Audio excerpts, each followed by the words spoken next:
आज का प्रसंग शूर्पणखा नासिका छेदन और खर दूषण वध। अपने वनवास के अंतिम वर्षों में श्री राम, लक्ष्मण और सीता दंडक वन में गोदावरी नदी के किनारे पर पंचवटी स्थान पर अपने रहने के लिए कुटिया बनाते हैं और वहीं पर अपने वनवास का बाकी समय बिताते हैं। एक बार जब श्रीराम कुटिया के आंगन में बैठे ध्यान कर रहे थे, तब शूर्पणखा नामक राक्षसी वहां पर आ जाती है, जो लंकापति रावण की बहन थी। शूर्पणखा ध्यान में बैठे श्री राम के सुंदर स्वरूप को देखकर उन पर मोहित हो जाती हैं। वह एक सुंदर रूपवती नारी का रूप धारण करके श्री राम के पास पहुंचकर उनसे विवाह का प्रस्ताव रखती है। तब श्री राम बड़े ही विनम्र भाव से उसके प्रस्ताव को अस्वीकार कर देते हैं और कहते हैं कि वह अपनी पत्नी सीता को आजीवन एक विवाह में रहने का वचन दे चुके हैं। उस समय लक्ष्मण जी वन से लकड़ियां एकत्रित करने के लिए गए हुए थे और वह भी आ जाते हैं, जिन्हें देखकर शूर्पणखा एक बार उन पर भी मोहित हो जाती है। शूर्पणखा ने अपने साथ विवाह का वही प्रस्ताव लक्ष्मण जी के समक्ष भी रखा।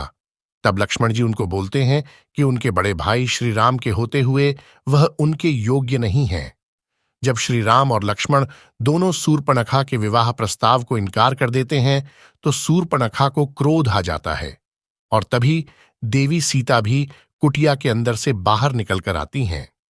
सीता को देखकर शूर्पणखा श्री राम को कहती है कि तुम इस औरत के कारण ही मुझे नकार रहे हो, इसीलिए मैं तुम्हारी पत्नी को ही खा जाती हूं। यह कहकर क्रोध में शूर्पणखा माता सीता की तरफ बढ़ती है। तभी श्री राम लक्ष्मण को आज्ञा देते हैं और लक्ष्मण जी अपनी कृपाण निकालकर शूर्पणखा की नाक पर वार करते हैं और शूर्पणखा की नाक कट जाती है और वह रोते हुए वहां से चली जाती है। अपने कटी हुई नाक को लेकर शूर्पणखा अपने भाई और दंडक वन के उस समय के असुर राजा खर के पास पहुंचती है। अपने भाई खर और दूषण के पास पहुंचकर शूर्पणखा न्याय की दुहाई देते हुए रोने लगती है। अपनी बहन को रोता हुआ देखकर राजा कर पूछते हैं कि उसकी यह दशा किसने की है।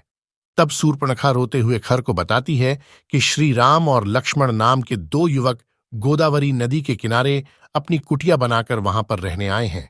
उन्होंने मुझे अकेली पाकर मेरा अपमान करने की कोशिश की, इसलिए आप वहां जाकर उन दोनों से मेरे अपमान का बदला लीजिए। उनके साथ एक सुंदर नारी भी है जो कि राम की पत्नी है। अपने बहन के अपमान का बदला लेने के लिए खर और दूषण अपने 14 राक्षसों को एक साथ भेज देते हैं और कहते हैं कि जाओ और पंचवटी में बनी हुई कुटिया का तिनका तिनका बिखेर डालो और उजाड़ दो। असुर खर के 14 सैनिक एक साथ पंचवटी की तरफ जाते हैं। वहां श्री राम पहले से ही उनका इंतजार कर रहे थे, क्योंकि उन्हें अंदाजा था कि शूर्पणखा अपने अपमान का बदला लेने के लिए अवश्य किसी न किसी को भेजेगी।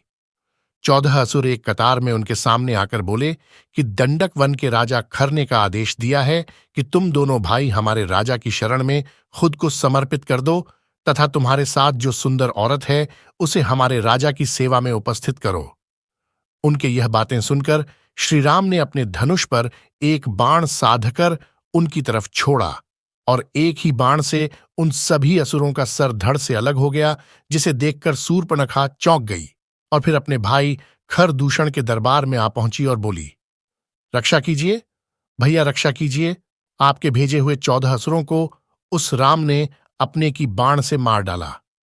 यह सुनकर खर दूषण समझ जाते हैं कि श्री राम लक्ष्मण कोई साधारण मानव नहीं है और वह अपनी सेना लेकर खुद ही श्री राम लक्ष्मण से युद्ध करने के लिए चल पड़ते हैं। पंचवटी पहुंचने के बाद खरदूषण श्री राम लक्ष्मण को ललकारते हैं। कुछ समय तक युद्ध होने के पश्चात ऋषि अगस्त्य प्रकट होते हैं और श्री राम को बोलते हैं कि खरदूषण परम मायावी राक्षस है, इसीलिए आप अपने दिव्यास्त्रों में से मनमोहिनी अस्त्र का उपयोग कीजिए। तब श्री राम मनमोहिनी अस्त्र खरदूषण की ओर चला देते हैं, जिसके प्रभाव से खरदूषण की सेना मोहित होकर आपस में ही लड़कर नष्ट हो जाती है और आखिर में श्री राम अपने दिव्यास्त्र के द्वारा दंडक वन के राजा खर और उसके भाई दूषण का वध कर देते हैं। अगले प्रसंग में हम देखेंगे मारीच बद्ध और सीता हरण इत्यादि। जय सिया राम।